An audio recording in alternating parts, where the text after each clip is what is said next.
Welcome to the Self-Storage Lab, where we deconstruct how operators are adapting to today's technology-driven landscape and how it might impact your business. From the latest in kiosk technology to advanced unattended systems, we'll explore a range of processes and tools, delve into how they work in both manned and unmanned setups, and discuss their day-to-day impact. Getting nerdy with us today is Beau Agnello, Chief Operating Officer at Go Store It. Beau brings a rich background from his roles at National Storage and Extra Space Storage, where he contributed to product innovation and managed a significant portfolio. He'll cover how to think about the changing tech landscape, its effects on the industry, and what operators should be considering when upgrading their systems. It's time to get nerdy. Yeah, let's get nerdy. Thanks again for joining us today. I'm really excited to have you. So I'll kind of start this off. You know, we've talked to you and kind of how you guys are doing things at Go Store It. It's really interesting. You guys have been growing a lot lately as well. So I'm just curious, when it comes to remote management and kiosks at a high level, like what type of technology is out there available to the industry? Yeah, I'll also say I can share what we're doing and then some of what the industry is doing, but I do think our technology is working because I believe Mason is a customer of ours. So if we got the swivel guy to rent at one of our properties, then we must have done something right. But across the industry, it's tough to say what is and isn't a kiosk anymore. It's not a binary as you look at probably the most visible customer-facing technology. It used to be self-storage emulating other industries, and we were looking at retail kiosks. So you might look at a self-checkout at a Walmart, or hospitality. If you've been to a trade show recently in Vegas, you probably used a kiosk to check in, or food service. I travel a lot, so I shamelessly eat too much Taco Bell, and I usually opt for the kiosk instead of going up to the front of the line. And largely storage kiosks were imitating or following what some of those other industries or organizations were doing. And now self-service kiosks, although there are still some very successful operators using effectively a touch screen that allows a customer to interact with his or her account, kiosk technology in storage has branched out to where it doesn't always look like or feel like a kiosk because it gives customers different ways to interact with your brand and your employees. So you do still have a self-service kiosk that's similar to what you might see at an airport when you're checking in a bag, and you enter your information. There's usually some kind of driver's license scanner, and then that model might accept cash or take a credit card, at which point you'll sign your lease, receive a gate code, and a map to get into your unit. The kiosks, though, that you're seeing, that was really the model over the last decade. More recently, now you're seeing kiosks integrating live support, whether that's audio and you're speaking to an agent in that operator's call center, or video, and that can even be an external call center. And then you've got companies like Kiss or LiveSwitch that are greeting customers with a kiosk. And while there's still a touchscreen element to it, you're having a conversation that is not too different or dissimilar from a Zoom meeting or a Teams meeting. And then you've got companies that are really pushing the lines of what is kiosk software or hardware, like LiveSwitch, where it's effectively an iPad with a big red button, and the customer pushes the button and is talking in two-way video and audio to a live representative. It could be in the other room, could be across the world, but is representing that company and helping transact business. So it doesn't always look like or feel like a kiosk, and it's can scale up or down or sideways to the level of automation or remote management that the operator is comfortable with. That's awesome. One, confirming, I've absolutely loved my experience thus far with being a Go Store It customer. So both thank you for providing a top-notch experience on that side, man. There's so much like to unpack in just the introduction statement that you made. I want to start first. Like, I've visited a couple of your stores. The one that I store at has a traditional, person behind the desk. And then me and you have toured one of your locations here in North Carolina that is utilizing the Stories technology. I'm curious, like from a COO hat, like how do you think about like the customer journey across those two different types of experiences? Maybe just like walk us through that kind of maybe attended or unattended experience a little bit. Yeah, so as far as the customer journey, that we had to pivot and reframe how we look at the purpose of a kiosk, because historically and I say we collectively, talking about operators across the self-storage industry, have looked at a kiosk as a tool or a vehicle to improve the margin for the business. And it was, how can we replicate the same number of rentals, maybe aggravating our customers a little bit, providing potentially a slightly, I hesitate to say worse product, but at least a different service than the customer may have been expecting. And in the same exercise, reduce our payroll for the property, which is, if not your largest controllable expense in self-storage, it's certainly one of them. And so if you can take a property and you were underwriting $80,000 in payroll, and now you can underwrite $15,000 in payroll, there's an easy connecting the dots there. And we've pivoted in the last year as we've partnered with Stories and looked at technology not as a way to replace the human element with a customer, but to potentially elevate it. And so looking at the customer experience, our thesis behind partnering with Stories, and I don't get any kickbacks, although I just get free dinners, so maybe that counts. But in partnering with Stories, Stories. If you're listening, Beau's asking for a dinner in Vegas and SSA. No, we've got a spot. It's called Helen down in Birmingham, Alabama. So that's my spot. So then maybe this will get me another dinner in Helen. But I just love the technology and love how it's enhanced the customer experience for us. But these guys came up with something pretty cool. They were using a self-service kiosk, and the owner, Josh, put a Ring camera in, and he'd be out to dinner with his family or coaching a soccer game for his kids, and he'd see someone walk in, see a self-service kiosk. He'd get the alert on his phone and he'd shout at them not to walk out, and he'd try to convince them to use the kiosk. And then it was, okay, if this works with a Ring camera, how do you scale this across a portfolio or a platform or turn this into a business model? But the thesis behind it is we never have to close our office. So the office never closes because the employee is doing a lock check, going to the bank, cleaning out a unit, renting to another customer, taking a payment from a customer, making a collections call, taking a bathroom break or a lunch break. The office is always open, and we're always staffing our office with not just a manager that might be fresh out of 2 days or 2 weeks of training, but we can deliver an exceptional experience consistently across properties. We have assets in 4 different time zones and 18 states. And looking at this technology as a way to deliver a consistent customer experience and journey from a really, really talented and well-compensated employee, not someone sitting on the other side of the country or the other side of the world that services 10 different storage operators and is reading off of a script to tell you which company you've just called. But when we can recreate that experience across our properties, that's been the value proposition for us. This is not a way to cut expenses. It's a way to put our best employee in front of every customer, new or existing. Yeah, that really stood out to me. Like when we were walking around your property, is one, we got to experience one of your video managers come in and jump in, and like the way that you guys, I think, as an organization, are thinking about elevating those high performing employees to do more across your portfolio is like really special. I think that's awesome. Like automation, we talk about that all the time internally at Swivels. Like, how do you empower the best people to do things that they're really, really good at all the time?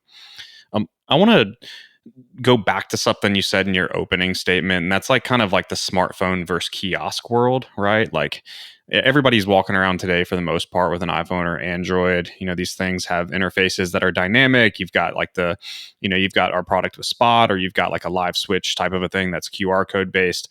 Like, how do you think about the pros and cons of those two types of platforms, right? Like the one obviously has a little bit more of a cost to the infrastructure, but maybe the experience is more of a wow experience. Like how has you guys weighed that as you're like thinking about retrofitting older buildings or building new buildings moving forward?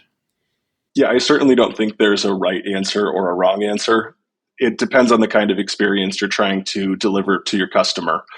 You could say that the Savannah Bananas are probably not an elite baseball team, but that's not what they're trying to be. They're playing a different game. But that doesn't mean they don't sell out every night and their tickets don't resale for $300. And so it just depends what kind of experience you're trying to deliver to your customers.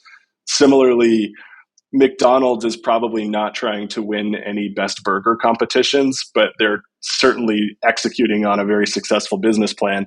I'm probably already talking about food too much, but similarly looking at a kiosk, and whether that's a QR code and a link aggregator or a landing page like Spot or Tenant Connect, that it's delivering on an experience for your customer. And if store ease represents the high end of that solution, there's certainly a cost associated with it. If that's fine dining, fast food can still be Shake Shack, if I'm continuing down my mixed fast food metaphors. And you can still deliver a really, really good experience. And companies certainly have. Storage Express, I think, iterated on and perfected the unmanned model and was very successful in an exit to Extra Space as they're trying to roll that out across their platform. I would also say it's not a one size fits all. So giving customers more way to transact business with you is not a bad thing. And so a kiosk does not need to be a complete departure from what has historically worked for your business. It's, I want what I want when I want it. And if that means a customer is more comfortable doing business from a smartphone and a link aggregator like Spot, or that customer is more comfortable face-to-face speaking with someone live at a kiosk, there's a time and a place for both solutions, but it has to align with whatever your business plan is, whether that's hub and spoke, fully remote management, or just giving customers a new avenue to do business. So when they pull into your property with a U-Haul, they're paying their movers by the hour on Sunday at 10 a.m. when your office is closed. They can still rent the unit from without even getting out of the truck. Man, that's so spot on. I love the you basically, it's like there's no right or wrong because the customer has the option to choose what's best for them, right? Yeah, exactly. And the operator certainly has the ability to choose what's best for their business too. And what works for a 1,500 unit property in downtown Dallas may not work for a 150 unit property in more rural Tennessee. Touching on something you said too about that's a cool story about the Stories team using a Ring camera to like kind of retrofit something. I like that. It's like true startup ethos. yeah, super man. hacky. I love that. Yeah, respect. And so, correct me if I'm wrong, Beau. So are all your stores effectively managed like this with a kind of virtual manager, or are there still people at the store level, facility level? We have about 40 assets today that are fully virtually managed. Nice. There's still always a human element. Someone needs to wipe down the roll-up doors, sure, place a lock inside the unit, make sure the restrooms are clean. And we look at the amount of hours that we have to allocate to the property based on number of assets in a market, how large or complex the property is, or even the potential risk of not having a human body there every day. We have properties in great areas, properties in not so great areas, and having a presence walking around the property in a polo with a logo on it goes a long way in some markets, but selectively based on the size and the area. We typically have someone on site every other day at all of our properties that are virtually managed. That's a good segue because that's where my head was going with, this type of kind of virtual manager, remote manager. I was curious how your facility security was affected other than having a camera on your kiosk. According to our data, security features and amenities are huge for prospective tenants coming into a store. And so I was just curious how kind of Go Store it thought about that. So essentially somebody involved kind of on call is enough to offset those type of needs from prospective tenants. Typically when we've seen theft at properties, it's not during the day, whether someone's there or not there. It's usually after hours. So I like to say that nothing good happens at a storage facility after 10 p.m. Yeah. And that's more or less when theft has occurred for manned or unmanned facilities. And we've not seen any, I should knock on wood, I'm not aware of any break-ins in the last 6 months at any of our 40 assets that are virtually managed. We selectively have partnered with Smart Eye through OpenCheck for properties in higher risk areas. And some of those assets have overlap with our virtual management platform, but it's not, we certainly haven't seen any increase in theft or any theft at all at these properties. I was expecting not theft from the property, but I thought at some point someone would try to take one of the iPads that we have in the office, but that hasn't happened either. But if it does happen, we're just out a couple $100 for an iPad. Yeah. No, that's really cool though. I love the concept of kind of like with technology, right? How the role of the manager, at least how you operators traditionally ran storage facilities, how the role of the manager has evolved by using these tools, what's available, and kind of how operating teams have been shifting, kind of like what you were saying earlier, some of the tasks that they do on a day-to-day, and they can concentrate more potentially on delivering that human element. So I do love that. Anything else on that end as it involves the role of the manager that you think kind of you've seen at Go Store and that you're doing differently than some of the other folks out there? Yeah, so I started actually as a storage manager with Extra Space. Actually, not even I started as an assistant manager with Extra Space, and I was originally just in it for the free apartment, but I was sweeping out storage units. Did you live there, like in the back? Absolutely, not in a storage unit. I mean, I know. I had cable and internet, but nice. I lived in a storage facility as a resident property manager for Extra Space, and I was there for with Extra Space in total about 10 years, and was lucky to be able to grow through their development programs and eventually become a division vice president for Extra Space. And I was always passionate about the product side, and so that was my committee at Extra Space, was serving on the product committee. And I've always kind of thought about how do you improve the on-site experience, not just for your customers, but for your managers too. And knowing how tough it can be as a manager when you have 15 storage units to sweep out, your lot cuts are that day, you've got a line of customers waiting at the door to see a space, and your district manager is yelling at you not to get any overtime. And it's a juggling act. I would say when you get really good at it, it's not simple, but it's easy. And for your typical storage manager, in any given day, they're running a small business, and they have a tremendous amount of autonomy, and you're giving the keys to in some cases, $15 million asset to someone making $15 an hour. And you're not going to have a supervisor seeing that employee except for once a month, optimistically. And so there's a tremendous amount of trust in that employee to do the right thing. And I have so much respect for the managers that can tackle it all and lease up a facility. And I think that's the challenge of running a small business, is why we see so many people stay in this industry for years or decades. That being said, it's not the most efficient way to run a business to have the same person making collections calls, renting a storage unit, and also maintaining a 75,000 square foot building. You have one employee that in some cases is quite literally maintaining what used to be a Kmart, and that building is their responsibility now. And to do all of that in a day, you have to be tremendously organized and tremendously self-motivated when you know no one is looking over your shoulder.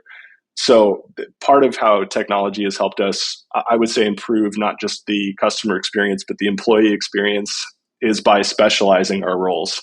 And we're no longer requiring someone to be an artisan or an expert at sales, collections, service, and maintenance, because usually your best salesperson is not the person that's super excited to get out the floor wax and a microfiber mop and scrub floor wax across 75,000 square feet. Sometimes it is, and I think those people appreciate that it breaks up the day, but finding that that person and then keeping them engaged and retaining them with the company is tough. So with technology, we've been able to specialize the roles, and using the kiosk or virtual counter as an extension of the on-site team, the manager that's now there every day is really, really focused on the cleanliness of the asset. And that's someone that is probably a little handier than your typical storage manager. So when a roll-up door does pop off the track, they're able to get the door back on the track instead of calling out a vendor. Similarly, insulation falls in a unit, they can get out the duct tape, get up on a ladder, tape the insulation back up, and not have to worry about getting called back to the office for a customer that is making a payment with a roll of quarters. And that's on the maintenance side. On the sales side and on the service side, we have agents that specialize in renting units. And if getting to expertise at something is just a function of how many times you get to do it, and they say, what is it, 10,000 times before you get to be an expert, those agents that rent units for us, that is all they do all day long. And they get way more reps than the typical manager sitting behind a desk. And so when you look at the secondary sales metrics, Google reviews, tenant protection, auto pay enrollment, most of the operators have some version of those as their company goals. Those agents are usually better at hitting those secondary metrics as well, because it's just what they do all day long and they love doing it. And then lastly, we have service agents that are specialized in supporting our existing customers and making collections calls, supporting your day-to-day issues or questions from a customer. And so we have been able to really split that role into the three key functions. And we're seeing really strong retention from the employees as well, because we're putting people that are well paid into roles that they love. That's awesome. You guys seem to have a lot of that figured out. Something that you kind of mentioned, kind of moving into like just in general, how this affects operators. While you were talking, I was thinking, going back to like using these systems and technologies, particularly these kiosks. I'm curious for you and the team, like what data is important? What data are you collecting from these systems that make it useful to streamline some of these operations on a day-to-day and make your lives easier? That has been a surprise. Is we always had a benchmark on where our customers came from, but we could never really tell how many people really walked into the office on any given day.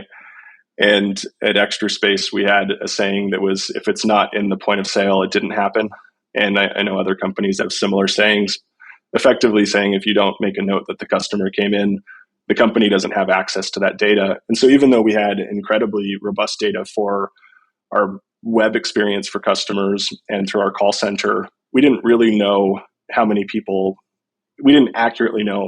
people walked in, and if they chose not to rent, why. If it was a price concern, a facility quality concern, it was really tough to either on a macro scale see trends for a store or a market, or on a micro level see where you might have a coaching or engagement problem from an employee. Because again, I worked in field operations for years with Extra Space, you don't know unless you observe it for your customer.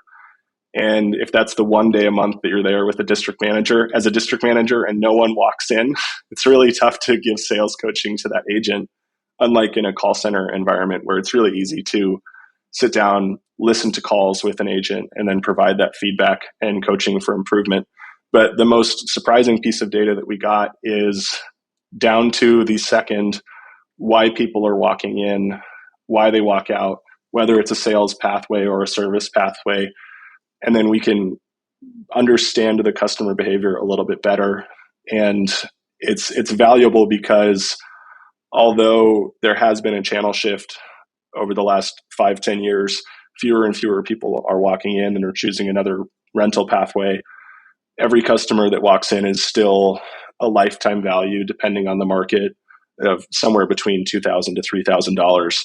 And so if you have that mindset that every customer that walks in is buying a high-end laptop at an Apple store, we want to make sure that we're not missing any of those customers. It's at the margins, but we still live or die by walk-ins.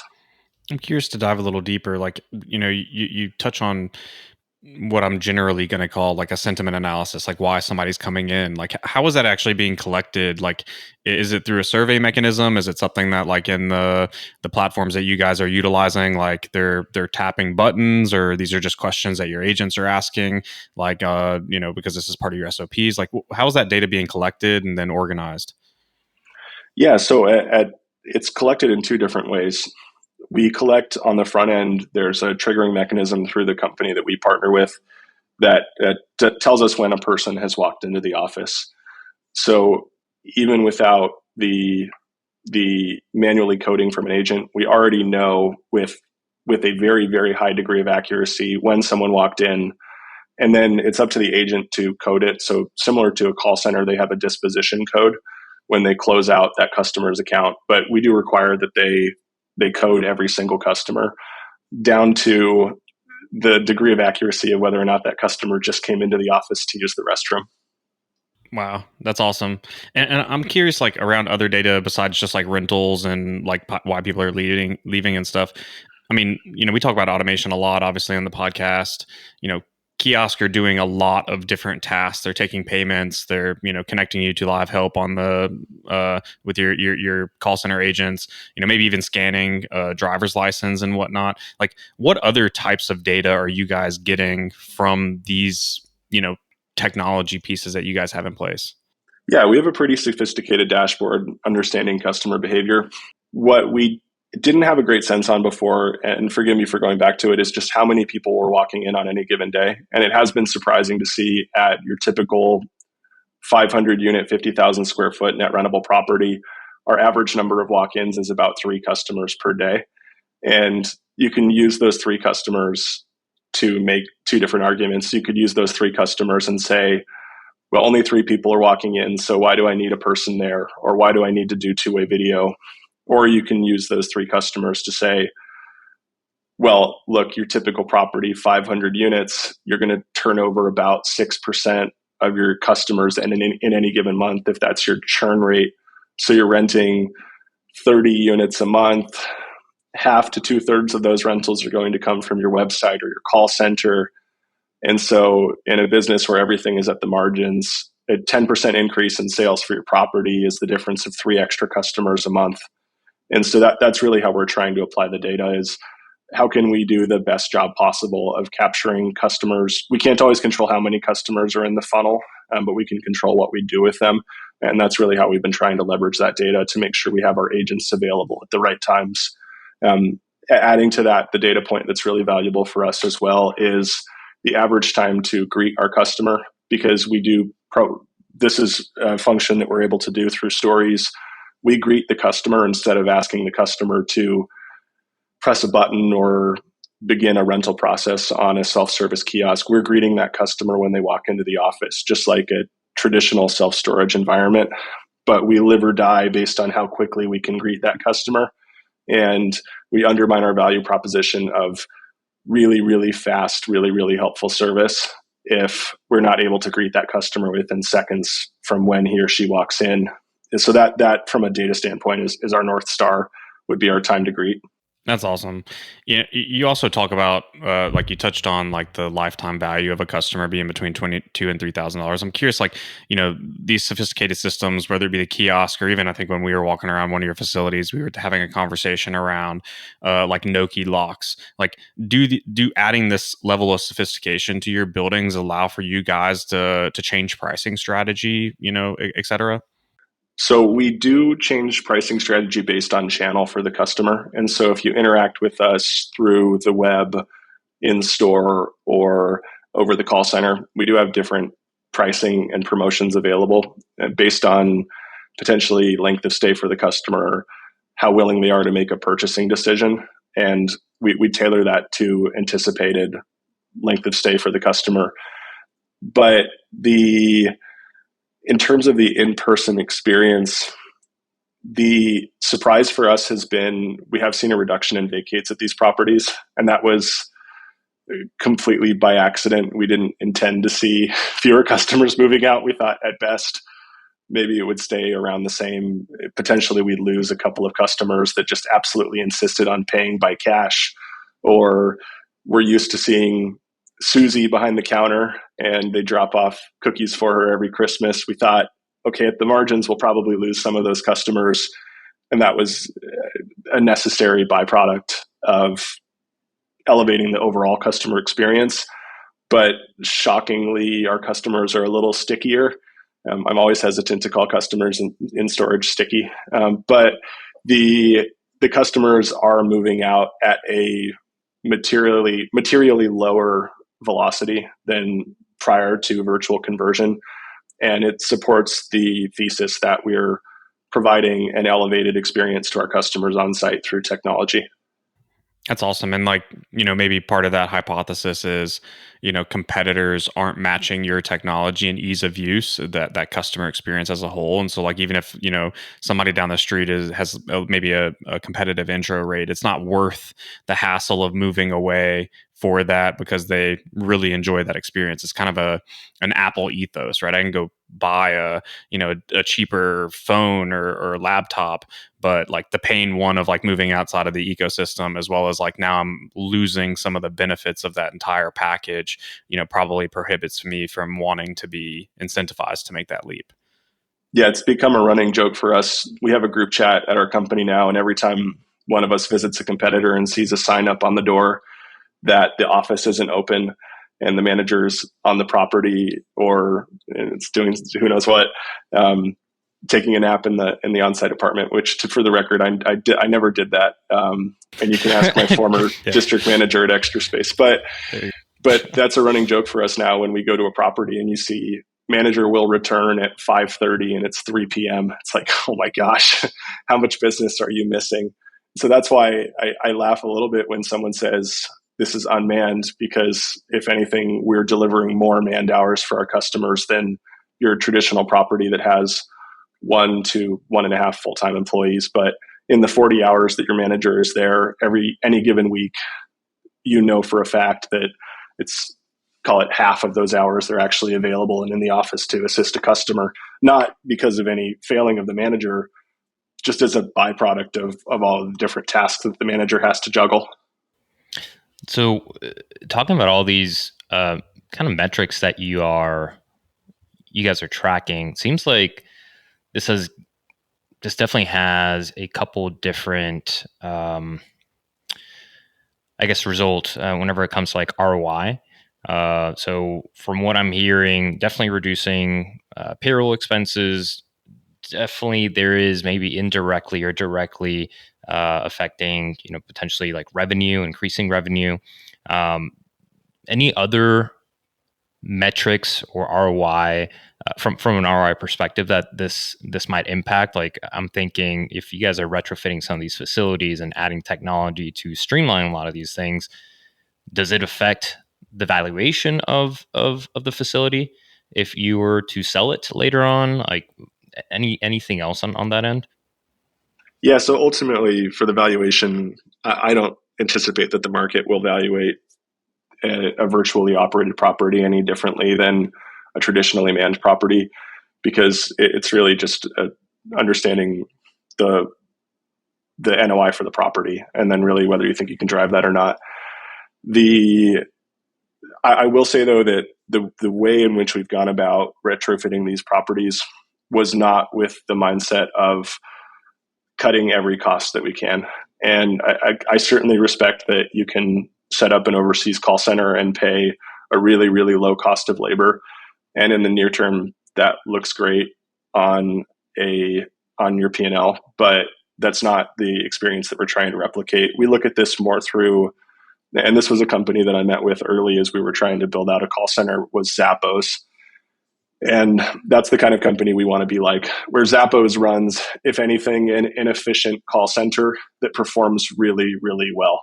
And when we met with Zappos, they did things completely differently to any other call center consultant that we'd spoken with, where you're laser focused on your handle time and how quickly can you get your customers off the phone so that agent can maximize the number of calls that they're taking in a day. I still believe that there's something special about the connection between the manager and the customer that they're helping in a storage facility, and people are coming to you.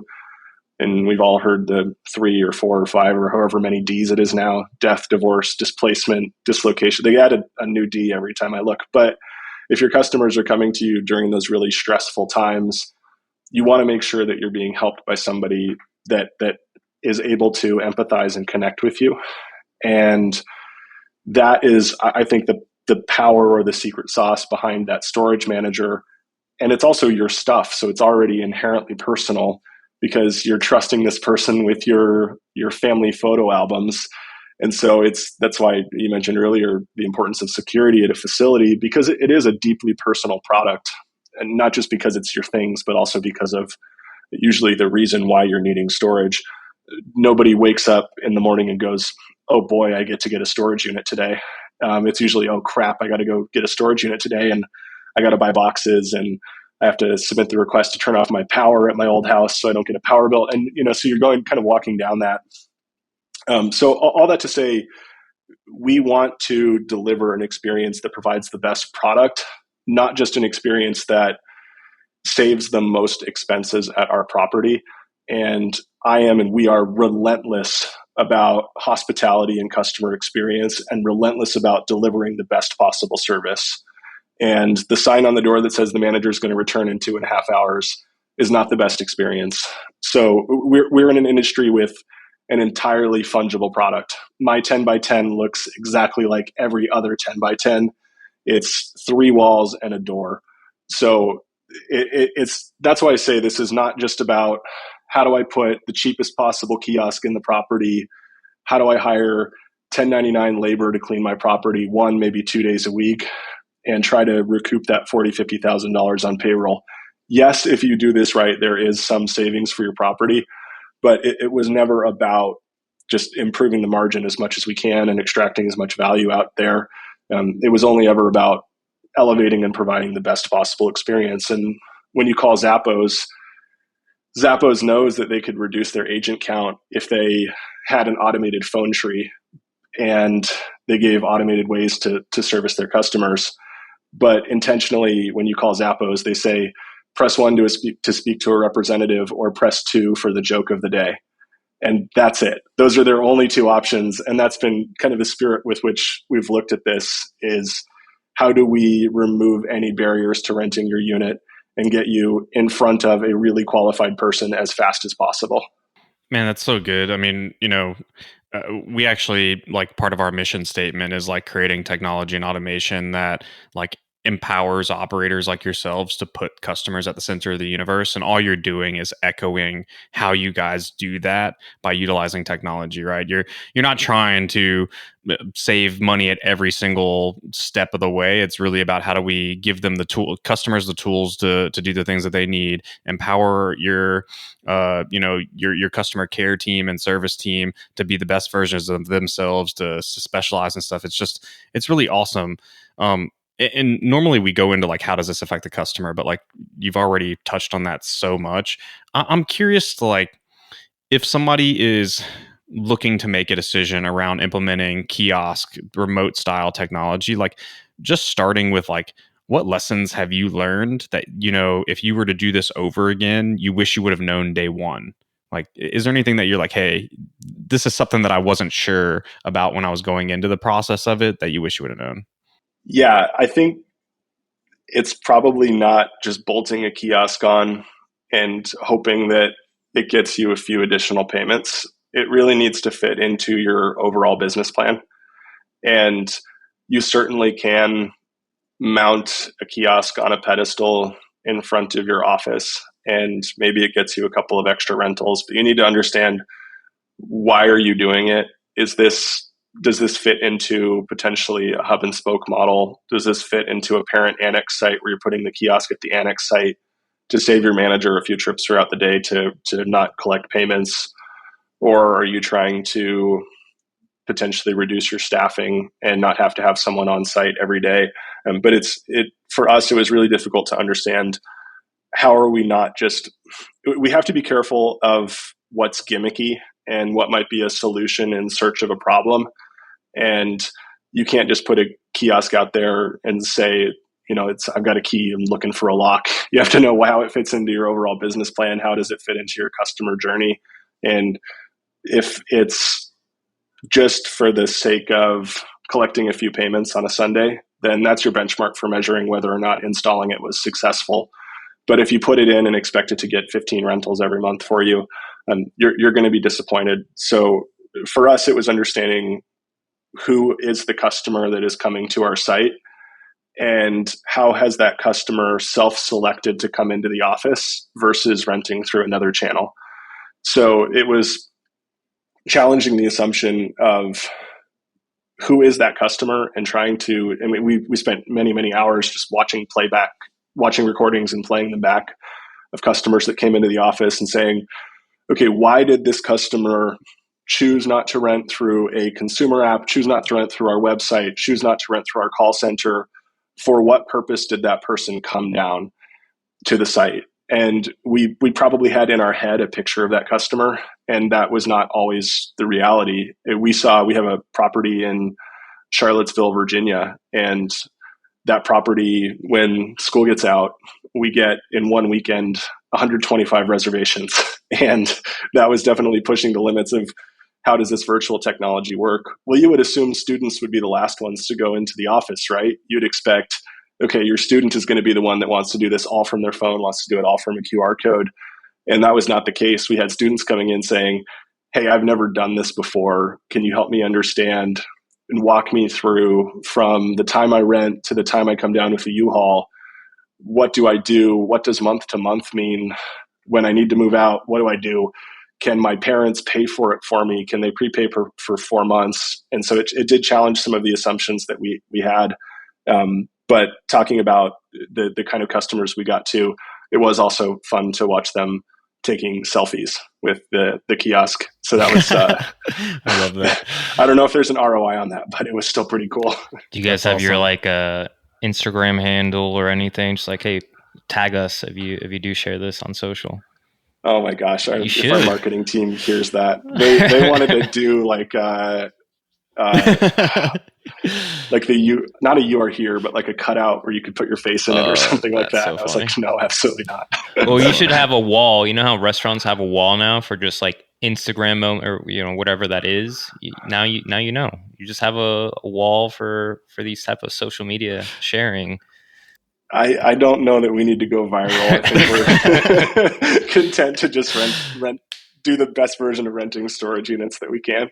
That's so good, man. I really respect ever since me and you have had lunch and we get to have an opportunity to talk,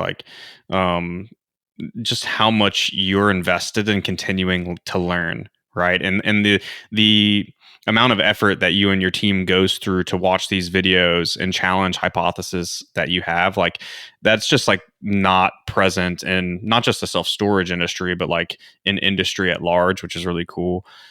To get us back on track away from the Instagram virality and stuff, I'm curious, we've named a number of different vendors in this space today, right? Kiss, Stories, Open Tech, I'm probably miss Live Switch with their QR code product, Tenant Connect. There's a bunch of different things here.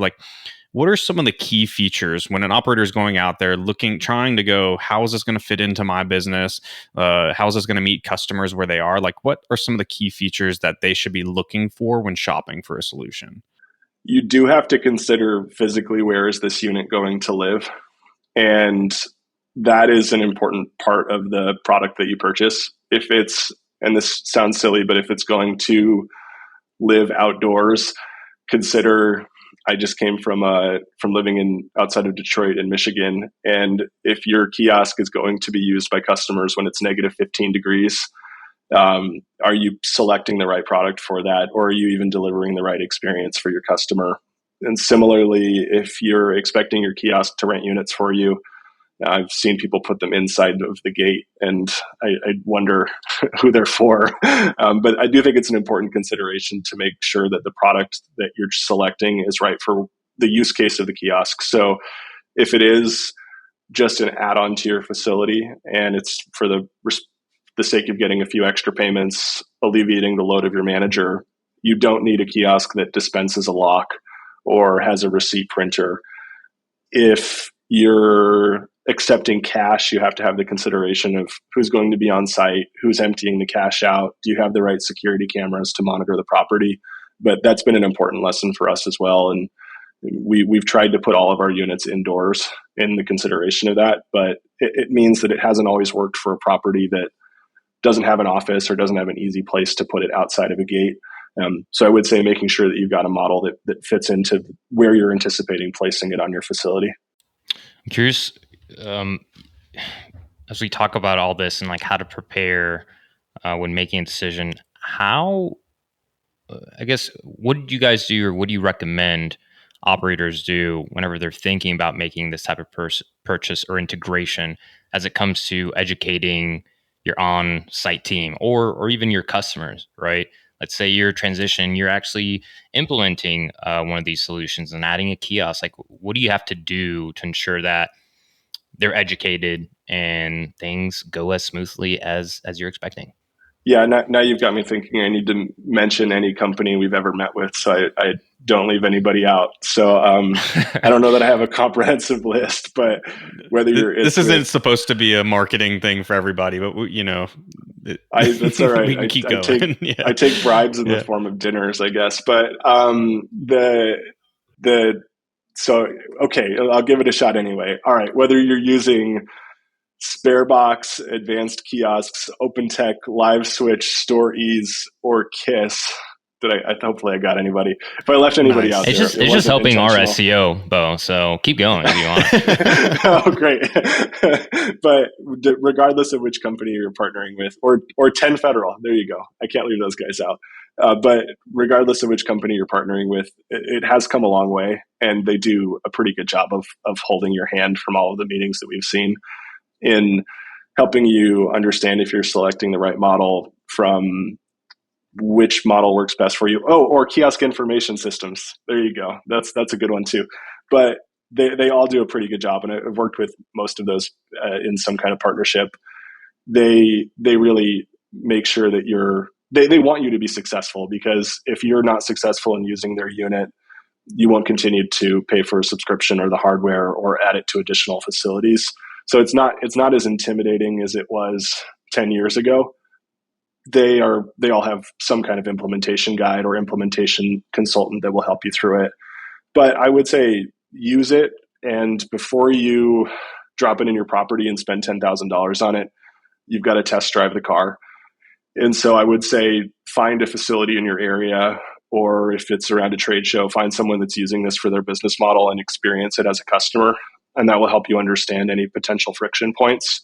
But you should know what your customers are experiencing.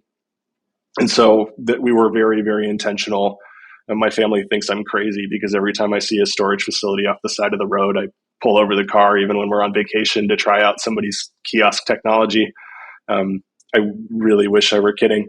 But that you have to use the product as well and make sure you're comfortable with it. So don't just see it at a trade show. Don't just try a demo of it. Don't just see the sales pitch. Really experience it as a customer, and then you'll understand what your customers are going through a little bit better. And people should start paying you to mystery shop, Beau. Seems like I offer that service as well. Again, all you got to do is take them out to dinner. It sounds like if we've learned one thing today, it's Beau likes to eat. This is true. Yeah, this is true. Fortunately, Charlotte, North Carolina is a pretty good food city. But I pulled off the side of the road because I saw a competitor that was remodeling their office, and I know their COO, so I took some pictures for him and sent them to him, and he was probably like, "What the hell are you doing?" But awesome. No, you have to be obsessive about this. You have to be obsessive about the service that you're delivering to your customers. And like I said, if our storage units look identical to everyone else's, we need to find ways to differentiate ourselves and our service to our customers.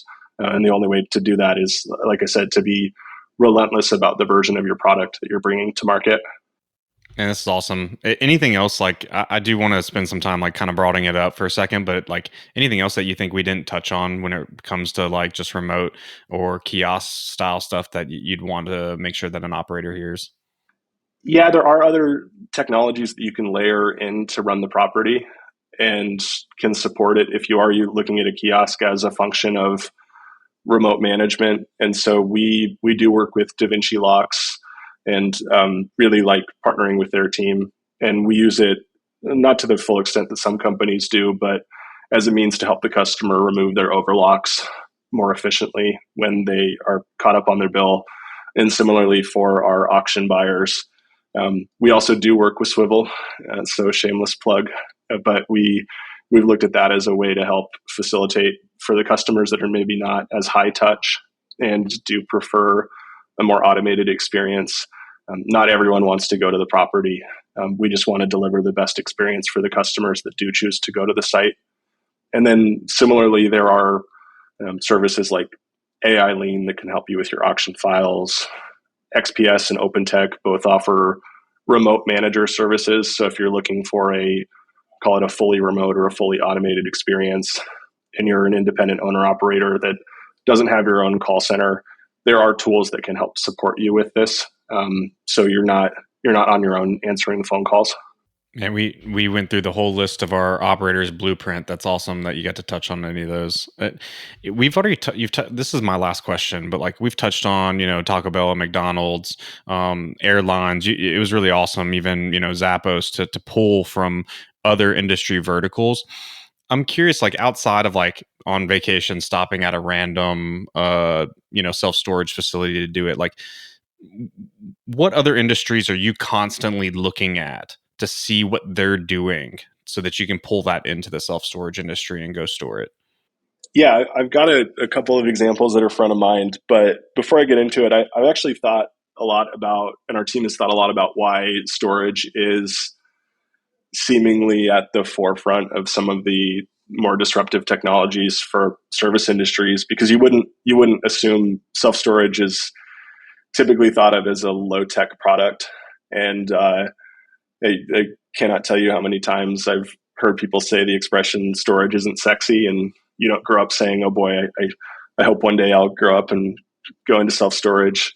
But I think storage has done an interesting job of just being a petri dish to grow and innovate with technology, because it is such a sea of same.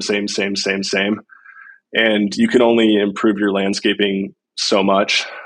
It really is, at the end of the day, just a box of air. So when you do find something that can help you be a little more efficient, that's super valuable. And most of your customers are first-time renters as well, so they don't already have any existing loyalty to a brand. So when you have this industry where everyone's product kind of looks and feels the same, and no customer has any loyalty to your company, it makes sense that storage would be, and you've also got a pretty attractive industry for investors. It makes sense that storage is now at the forefront of this. And I genuinely would not be surprised if you see some of the technology right now in terms of two-way communication, video communication with customers. You see other industries emulating storage, which is historically has been the other way around, where we've been following the lead with kiosk technology and automated technology elsewhere. So I just would not be shocked in 5 years when I'm checking into my Hilton Garden Inn or getting a rental car if we don't see similar technology there. It's just too powerful. So I think, ironically, storage is actually doing a really, really good job with technology right now, and it's exciting to be a part of. This is probably too strong a word for it, but this kind of renaissance. And that's where it's fun to see what you guys are doing and how other operators are looking at it. But that being said, so two examples that stand out to me recently that blew me away, both from pretty unexpected places. So I went to, oh man, I'm going to talk about food again. This is terrible. But I went to Bojangles, which is headquartered here in Charlotte, North Carolina. I'm on the road a couple hundred days a year. So, but the Bojangles in their drive-through, they do have, they call it Bo Linda, which is their AI drive-through. And it's conversational AI. And it's a little surprising the first time you experience it. But they say, because I saw it and then immediately said, okay, how can we use this? But they say that it has a 96% accuracy rate without any human intervention, which they claim, and again, I don't know how they're testing this to a control group, but that it has a higher order accuracy than a human agent. But it is a little shocking the first time you pull up to a drive-through and order your chicken sandwich and you're talking to an AI and you ask for a side and it gets it right. It's pretty wild. And so that was surprising, especially from a North Carolina based chicken restaurant. And then the other one is, it was recently my older son's 4th birthday, and we stayed at the Great Wolf Lodge, which is, if you haven't been, sort of a hybrid of a casino and a resort for small children mixed with a water park, which is really a perfect storm to be a nightmare for a parent. But the Great Wolf Lodge, no, it's really like a casino. When you go into their arcade, there are no windows or clocks. They have to have taken lessons from Las Vegas. But I have a good friend that just went there with his little family too. It's really hard to get out of a Great Wolf Lodge for under 4 figures. But when you go to Great Wolf Lodge, they also have, I think, a really strong tool that was part of what drove us to want to work with Swivel. They have this omni-channel conversational AI that they can text you, and you're talking to the same number from reservation through checkout. And I'm sure they have, not dissimilar from Swivel, their brand tone, their messages, their not scripted, but pre-configured responses to the most common questions they get. But it was pretty cool to see talking to a chatbot and asking, okay, do I leave the towels for the pool in my room, or do I return them down at the pool? Or we bought a birthday cake and it says it's going to get delivered to our room. When do we get the birthday cake? And not realizing the gap that I felt by not having this. And all of those would have been trips down to the front desk or calling the helpline. And it was pretty cool to have the same number that I was texting with from the time I made the reservation, and they're sending me reservation reminders all through. And granted, it's a much shorter life cycle of that customer, but to see branded messages and they're using their Great Wolf Lodge emojis in this text chain, and to see how practical that was. When, if you told me beforehand, how many times will you use this while you're staying there, I would have said never. And then my wife was like, oh, just text him and see if you can get more towels delivered to the room. So that was pretty cool. It's so cool to, one, when that type of technology works like it should work, it's a magical experience, and you start to gain trust in it. And then you go, how else do I engage with it? Right. Even if you're just there for 3 or 4 days at the Great Wolf Lodge, like you use it 1 or 2 times in the check-in process and it works really well. And then throughout your stay, you're like, how can I use this thing more to enhance my experience? It's awesome. Well, and just like we're looking at it for storage, they're now able to reskill their employees too, because their employees at the front desk are predominantly checking in customers to the hotel. So I'm sure there's some reskilling happening there too, just like we're trying to do on the storage side. Totally. And I really like the viewpoint that, to your point, I think traditionally people think self-storage is like a laggard industry from a technology perspective. Whether it was COVID or something else that happened that has really been a catalyst. I like the idea because you really do see it, like we're in this renaissance period where operators are experimenting and trying and doing things that, for instance, the stories video style stuff like aren't, predominant in other verticals. And so this idea that like we're industry leaders and people are going to adopt from us over the next couple of years, that's a really exciting viewpoint, and, humble enough to say that I'm stoked to be a little piece of that part of that pie too. Yeah, I love the analogy to the petri dish, and it's like the perfect lab setting, right? This is awesome. Anything else that, Beau, that you wanted to contribute?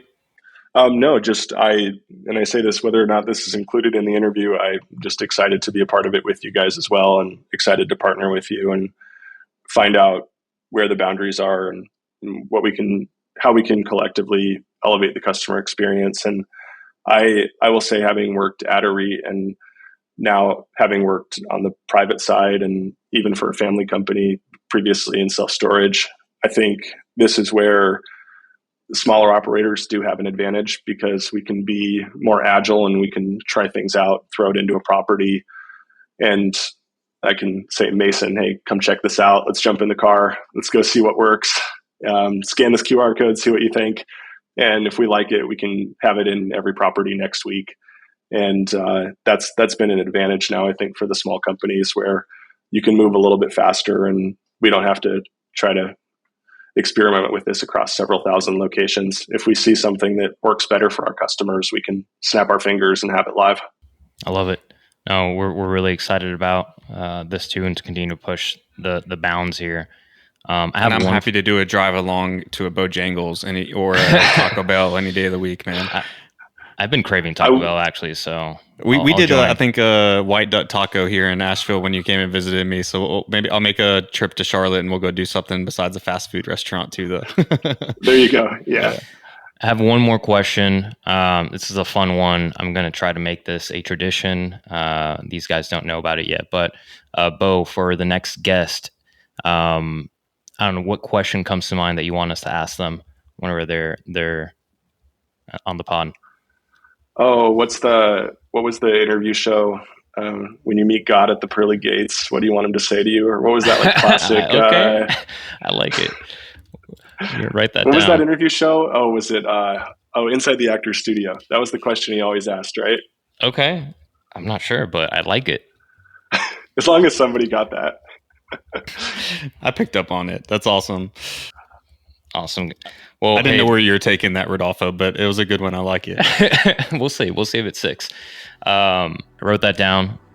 Beau, thanks again for joining. This was an awesome episode. A lot of good tidbits and nuggets. And I'm excited to share this with everyone else. For folks tuning in, you can find this episode and a couple others. Go check us out at theselfstoragelab.com. For folks that need storage, go check out Go Store It. You guys are in, I forgot the location. I know East North Carolina, but where else? You guys are everywhere. We're in 18 states. So if you happen to live in a 3-mile radius and you have too much stuff, look us up. Awesome. All right, guys. Thanks for tuning in. Thanks, Beau.